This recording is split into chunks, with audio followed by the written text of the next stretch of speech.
ഗംഭീര theatre experience ആണ്. നമ്മൾ സുഷിൻ ശ്യാമിൻ്റെ ആ ഒരു ബാക്ക്ഗ്രൗണ്ട് മ്യൂസിക്കിലൊക്കെ ഒരു ഇൻ്റർവെല്ലിനോട് അടുക്കുമ്പോൾ ഒരു സീനൊക്കെ ഉണ്ട്. വൺ ഗൂസ് ബം മൊമെൻറ്റ്സ് ആണ്.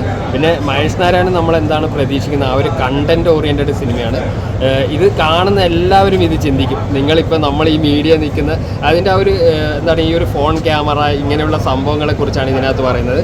പക്ഷേ അത് വളരെ ഒരു ഉപദേശിക്കുന്ന രീതിയിലൊന്നല്ല, സാധാരണ ജനങ്ങൾക്കൂടെ മനസ്സിലാവുന്ന രീതിയിലും നമ്മളടക്കം ശ്രദ്ധിക്കേണ്ട വളരെ സീരിയസ് ആയിട്ടുള്ള ഒരു വിഷയമാണ് ഇതിനകത്ത് നമ്മൾ സംവദിക്കാൻ വേണ്ടി ശ്രമിക്കുന്നത്. ഇതുപോലത്തുള്ള ഒരു സോഫ്റ്റ്വെയറിൻ്റെ ഇഷ്യൂ ഇന്ത്യയിൽ മുമ്പ് ഉണ്ടായിട്ടുണ്ട്. പക്ഷേ മമ്മൂക്ക പറയുന്നത് ഇത് ഉണ്ടായ സംഭവമോ നടന്നുകൊണ്ടിരിക്കുന്നോ അല്ല, ഇനി ഒരിക്കലും നടക്കാൻ പാടില്ലാത്തൊരു ഇൻസിഡൻ്റ് ആണ് എന്നുള്ളതാണ്. നമുക്കറിയാം നമ്മുടെ അടിപൊളി മമ്മൂട്ടിയുടെ സ്റ്റൈലിഷാണ്. മമ്മൂട്ടി കിടലിനായിട്ടുണ്ട്. മമ്മൂട്ടിയുടെ മേക്കപ്പ് ഹെയർ സ്റ്റൈൽസൊക്കെ കിടലിനായിട്ടുണ്ട്. മമ്മൂട്ടി വേറെ ലെവലാണ് കാണിച്ചിരിക്കുന്നത്. പിന്നെ പടം രാജ്യസുരക്ഷാ പ്രശ്നമാണ് കാണിച്ചിരിക്കുന്നത്.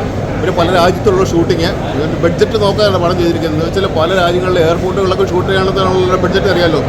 അതുപോലെ ബഡ്ജറ്റ് നോക്കാതെ ആൻഡ്രോസ് കാശ് വാരി എറിഞ്ഞിട്ടുണ്ട്.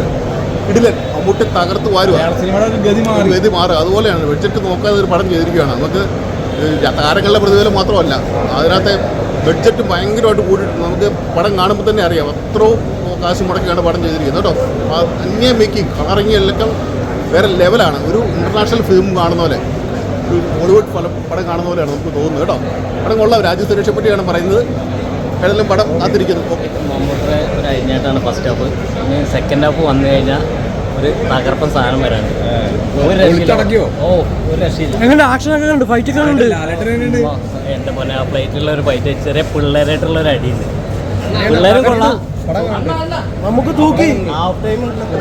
നല്ല അടിപൊളി പടം. കൊച്ചു കുട്ടികൾക്ക് മുതിർന്നവർക്ക് എല്ലാവർക്കും ഇഷ്ടപ്പെടുന്ന നല്ല അടിപൊളി പടം. ഇതിനകത്ത് നല്ല കണ്ടന്റുകളും കാര്യങ്ങളുമാണ്. അതായതെന്ന് പറഞ്ഞാൽ ഒരു ലാപ്ടോപ്പ് ഇപ്പോഴത്തെ ഒരു ഡിജിറ്റൽ കാലഘട്ടം ഉണ്ടല്ലോ, ഡിജിറ്റലായിട്ടുള്ള എക്യുപ്മെൻസുകൾ ദുരുപയോഗം ചെയ്യുന്ന അങ്ങനെയൊക്കെയുള്ള സാധ്യതകൾ കണ്ടൻ്റായിട്ട് എടുത്ത് കാണിച്ചിരിക്കുന്നത്. ഫസ്റ്റ് ഹാഫ് മമ്മൂട്ടി ഇഞ്ചാക്കോനൊക്കെ എല്ലാം തകർത്ത് കാര്യങ്ങൾ അഭിനയിച്ചിട്ടുണ്ട്. എല്ലാവർക്കും ഇഷ്ടപ്പെടും. നല്ല ത്രില്ലിങ്ങായിട്ടുള്ള എല്ലാവരും പ്രേക്ഷകർ ഫാമിലിയായിട്ട് വന്ന് കാണുന്ന നല്ല അടിപൊളി പടമാണ്. എല്ലാവർക്കും ഇഷ്ടപ്പെടുന്ന നല്ല പടമാണ്.